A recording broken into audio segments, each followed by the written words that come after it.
Hello everyone, welcome back to the Bhardwaj economics classes. Class 11th का micro economics हम पढ़ रहे हैं और इसमें चैप्टर 4 आज स्टार्ट करेंगे, consumers equilibrium indifference curve analysis. और इसमें आज की वीडियो में हम पढ़ेंगे कार्डिनल एंड ऑर्डिनल कॉन्सेप्ट क्या होते हैं, और दूसरा इसमें पढ़ेंगे फिर इंडिफरेंस सेट या इंडिफरेंस शेड्यूल क्या होता है, फिर इंडिफरेंस कर्व क्या होता है, कैसे ड्रॉ किया जाता है, और उसके बाद इंडिफरेंस मैप क्या होता है। इतना आज हमें समझना है। देखिए, कार्डिनल कॉन्सेप्ट या कार्डिनल अप्रोच क्या होती है। It suggested that utility can be measured in term of units, यानी कि जो यूटिलिटी है किसी भी प्रोडक्ट की, किसी भी कहने कमोडिटी की जो यूटिलिटी, जो हम जिसे हम कंज्यूम कर रहे हैं या यूटिलाइज कर रहे हैं, उसकी यूटिलिटी जब यूनिट्स में मेजर की जाती है, लाइक जैसे कि 1 2 3 4 यूनिट्स में मेजर की जाती है, तो उसे कार्डिनल कॉन्सेप्ट कहा जाता है। It is also known as utility approach, इसे यूटिलिटी अप्रोच के नाम से भी जाना जाता है। और ये अप्रोच किसने दी? जो हमारे इकोनॉमिस्ट जो हैं हमारे मार्शल ने ये अप्रोच दी है। आपको समझ में आ गया होगा।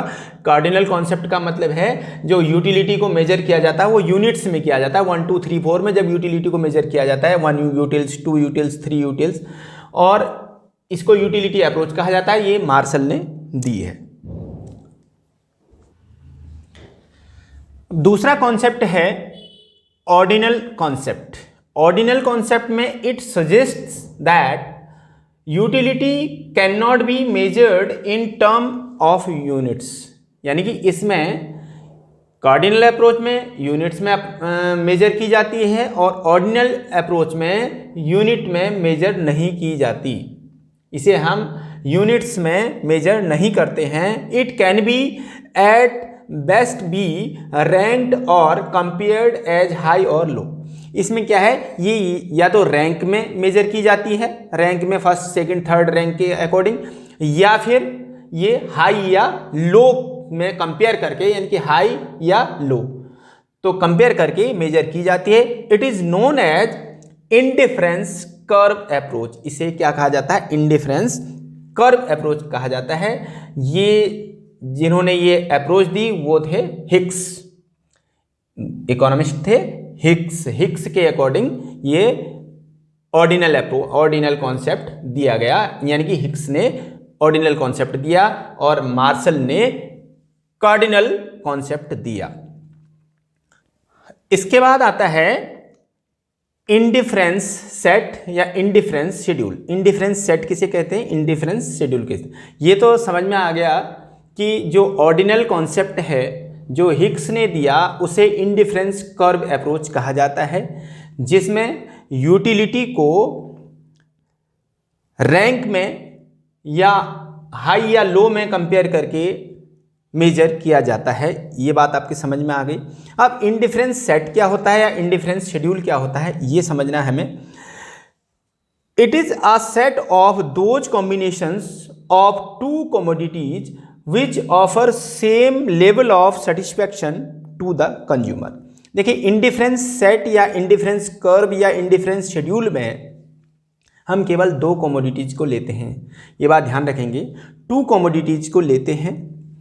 अब इसमें क्या होता है कि 2 कमोडिटीज हैं, सपोज एक कंज्यूमर जो है वो अपनी इंटायर इनकम, यानी कि जो भी उसके पास पैसा है उसको 2 वस्तुओं में खर्च करना चाहता है, और उसको दो वस्तुओं के अलग अलग सेट, अलग अलग बास्केट्स, कहने का मतलब A B C अलग अलग कॉम्बिनेशन दिए जाते हैं, लेकिन उसका सेटिस्फैक्शन जो है कोई सा भी कॉम्बिनेशन ले ले तो उसमें सेटिस्फैक्शन सेम रहता है। यहाँ कहने का मतलब है कि सेटिस्फैक्शन सेम रहता है। वो सेट ऐसे बनाए जाते हैं जिससे कि कंज्यूमर जो है वो चाहे A दे दो, चाहे B दे दो, चाहे C ले लो, उसे किसी एक को लेने में ज़्यादा अच्छा नहीं लगता, उसे सेम सेटिस्फैक्शन सब में मिलता है। तो इसीलिए उसे इंडिफरेंस कहा जाता है। इंडिफरेंस का मतलब होता है यानी कि उदासीन, कहने का मतलब है बहुत ज़्यादा किसी एक को लेने के लिए उत्सुक ना रहना, उसके लिए सभी समान है, तो इसीलिए उसे इंडिफरेंस कहा जाता है। तो कहने का मतलब है it is a set of those combination, ये उन कॉम्बिनेशंस का सेट होता है। अब जब वो बहुत सारी कॉम्बिनेशन बना दिए, यानी कि एप्पल और बनाना के अलग अलग बास्केट्स बना दी, 1 2 3 4 5 अलग अलग कॉम्बिनेशंस बना दिए, तो वो अलग अलग कॉम्बिनेशन, एक में एक एप्पल रखा तो 7 बनानाज रख दिए, दूसरे में 2 एप्पल रखे तो 4 बनानाज रख दिए, तीसरे में 3 एप्पल रखे तो 1 बनाना रख दिया। तो इस तरह से कॉम्बिनेशन अलग अलग बना दिए।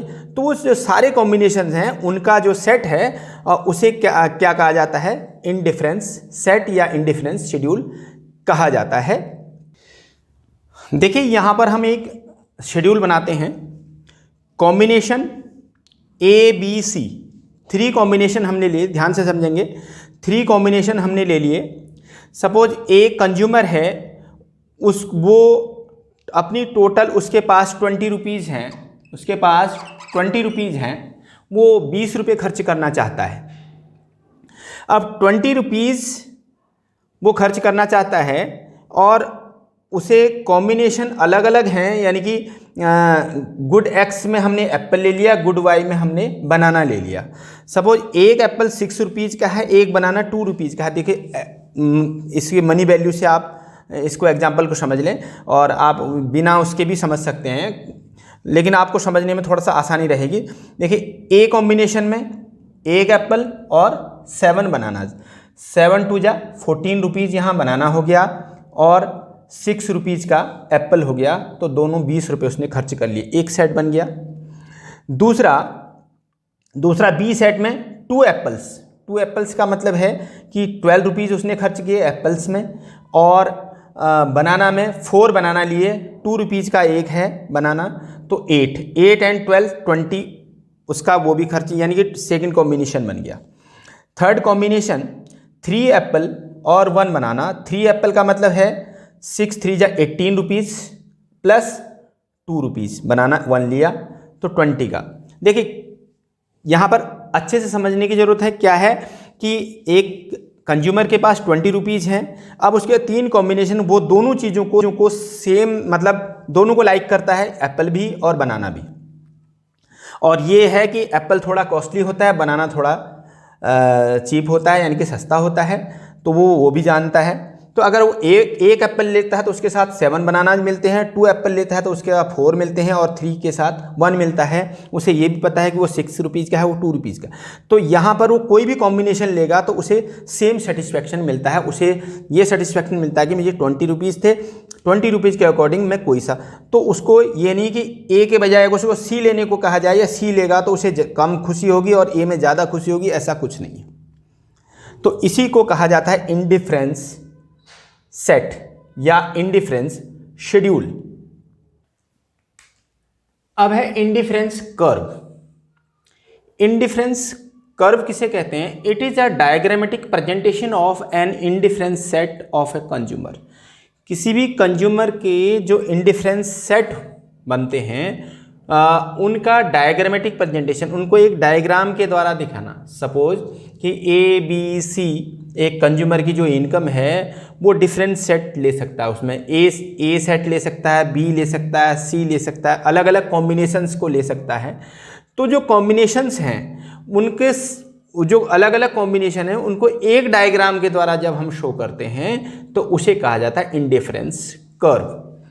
It is a curve which shows various combinations of two goods giving same level of satisfaction। जैसा कि अभी पहले बताया, चाहे वो A कॉम्बिनेशन ले ले, चाहे B ले ले, चाहे C ले ले, उसको यानी कि उनमें सब में सेम सेटिस्फैक्शन होता है।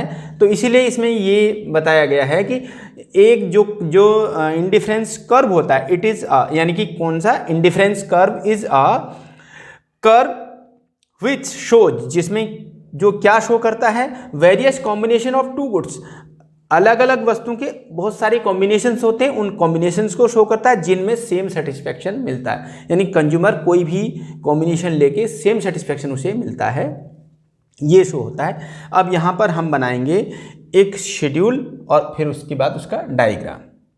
देखिए कॉम्बिनेशन आपको इससे पहले भी ये सेम कॉम्बिनेशन इसलिए बना दिया कि जो आप समझें, एक कंज्यूमर के पास सपोज 20 रुपीज़ हैं, वो एप्पल और बनाना परचेज करना चाहता है। ए कॉम्बिनेशन उसके पास है 1 एप्पल 7 बनानास का, बी कॉम्बिनेशन है 2 एप्पल 4 बनानास का, सी कॉम्बिनेशन है 3 एप्पल 1 बनानास का।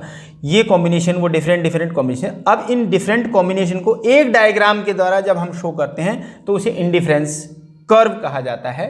चलिए इसे कैसे बनाते हैं इसे सीख लीजिए। अब देखिए यहाँ पर ये है एक्स एक्सेस और ये है वाई एक्सेस, और एक्स एक्सेस में हमने गुड एक्स ले लिया और वाई एक्सेस में गुड वाई ले लिया। अब इसके अकॉर्डिंग हम डायग्राम बनाएंगे। ए कॉम्बिनेशन कहाँ होगा, जब एक्स एक्सेस यानी कि एक्स गुड एक्स 1 होगा और गुड वाई 7 होंगे। Good X 1 and good Y 7, तो ये जो कॉम्बिनेशन है वो ए कॉम्बिनेशन होगा, ये वाला। और सेकंड कॉम्बिनेशन बी कॉम्बिनेशन है, उसमें गुड एक्स तो 2 है और गुड वाई 4 है, ये बी कॉम्बिनेशन हो गया। और सी कॉम्बिनेशन में 3 एंड 1 का, यानी कि ये 3 है, गुड एक्स 3 और गुड वाई 1।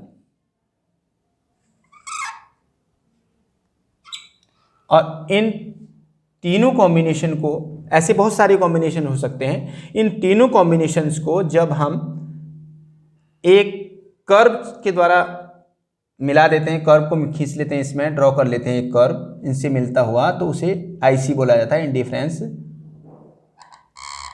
कर्व बोला जाता है। तो ये होता है आईसी। आईसी का मतलब है इंडिफरेंस कर्व। ये गुड एक्स हो फर्स्ट कॉम्बिनेशन हो गया, ये बी कॉम्बिनेशन हो गया और ये सी कॉम्बिनेशन हो गया। 3 कॉम्बिनेशन हो गए और इसे बोलेंगे आईसी या इंडिफरेंस कर्व कह सकते हैं आप पूरा नाम। तो इंडिफरेंस कर्व, देखिए ये शेड्यूल और इसके द्वारा ये इंडिफरेंस कर्व बन गया। अब इसमें चाहे कंज्यूमर ए कॉम्बिनेशन ले ले, ए कॉम्बिनेशन के अकॉर्डिंग उसे गुड वाई जो है वो 7 मिलते हैं और गुड एक्स 1 मिलता है। बी कॉम्बिनेशन में गुड वाई, उसके वाई कितने मिलते हैं, 4 मिलते हैं, यहाँ 4 पर है, और एक्स 2 मिलता है। और सी कॉम्बिनेशन में गुड एक्स उसको 3 मिलते हैं और गुड वाई उसको 1 मिलता है। तो ये इनमें सेम सेटिस्फैक्शन इसे मिलता है, चाहे ए ले ले चाहे बी या सी। तो इसे कहा जाता है इंडिफरेंस कर्व। तो इंडिफरेंस कर्व आपको समझ में आ गया होगा। अब है इंडिफरेंस मैप। इंडिफरेंस मैप क्या होता है, जब ये बहुत सारे इंडिफरेंस कर्व होते हैं, एक डायग्राम में बहुत सारे इंडिफरेंस कर्व को शो किया जाता है, तो उसे कहा जाता है इंडिफरेंस मैप। जैसे ये है, यहाँ एक्स एक्सिस पर गुड एक्स है और वाई एक्सिस पर गुड वाई है। अब ये इंडिफरेंस कर्व फर्स्ट है IC1, सेकंड है IC2, थर्ड है IC3। अब ये सब मिला करके बन गया इंडिफरेंस मैप, इसे बोल देंगे इंडिफरेंस मैप। अब इसमें क्या है, ये जो फर्स्ट इंडिफरेंस कर्व में है, इसमें कोई कितने भी आप कॉम्बिनेशन ले लें तो सेम सेटिस्फैक्शन होगा, लेकिन इसमें और इसमें अंतर होगा। अगर यहाँ पर और यहाँ पर, सपोज ये पॉइंट यहाँ भी है और ए यहाँ भी है, यहाँ ए पर जो सेटिस्फैक्शन होगा उसमें क्या है, उसमें कितनी प्रोडक्ट लेता है वो जो कॉम्बिनेशन। देखिए अब अगर हम समझना चाहें तो वाई एक्सिस इतनी लेता है, यहाँ से यहाँ तक जितने भी हों, सपोज ये 7 है, और एक्स एक्स यानी गुड एक्स को कितना लेता है, ये पोर्शन लेता है। अब इसी पर हम अगर सेकंड आईसी कर्व पर देखें तो जो फर्स्ट तो वो इतना ही लेता है, लेकिन सेकंड में क्या है वो बढ़ा लेता है, यानी कि ये इतना ले लेता है, यानी कि ये बढ़ जाती है। तो कहने का मतलब सेटिस्फैक्शन, जब उसे कमोडिटी ज़्यादा मिलेगी, वस्तु ज़्यादा मिलेगी, तो उसका सेटिस्फैक्शन बढ़ेगा। तो इसीलिए इसे कहा गया कि इंडिफरेंस कर्व में जैसे जैसे राइट वर्ड शिफ्ट होते चले जाते हैं कर्व, तो सेटिस्फैक्शन लेवल बढ़ता चला जाता है, और लेफ्ट वर्ड शिफ्ट होते हैं तो घटता चला जाता है। तो इसी को कहा जाता है इंडिफरेंस मैप। अब आपको समझ में आ गया होगा। इंडिफरेंस मैप में क्या होता है, एक collection of the indifference curve है, यानी कि इंडिफरेंस का बहुत सारे, जब जिस एक डायग्राम में बहुत सारे इंडिफरेंस कर्व हों तो उसे इंडिफरेंस मैप कहा जाता है। उसमें जब indifference curve right hand side को शिफ्ट होते चले जाते हैं तो इंडिफरेंस लेवल सेटिस्फेक्शन लेवल बढ़ता चला जाता है, और अगर वो लेफ़्ट साइड में शिफ्ट होते हैं तो सेटिस्फेक्शन लेवल कम होता चला जाता है। आपको मैंने समझा दिया कैसे, कि सपोज ए पॉइंट इसमें भी है, इसमें भी है, इसमें भी है, तो यहाँ अगर हम वाई कमोडिटी का अगर हम माने तो कि सेम क्वांटिटी कंज्यूमर ले रहा है, लेकिन एक्स कमोडिटी का यहाँ पर कम ले रहा है, यहाँ पर इस कर्व के लिए ज़्यादा ले रहा है, और इसमें और ज़्यादा ले रहा है। जितना कमोडिटी ज़्यादा उसे मिलेगी उतना सेटिस्फेक्शन ज़्यादा मिलेगा।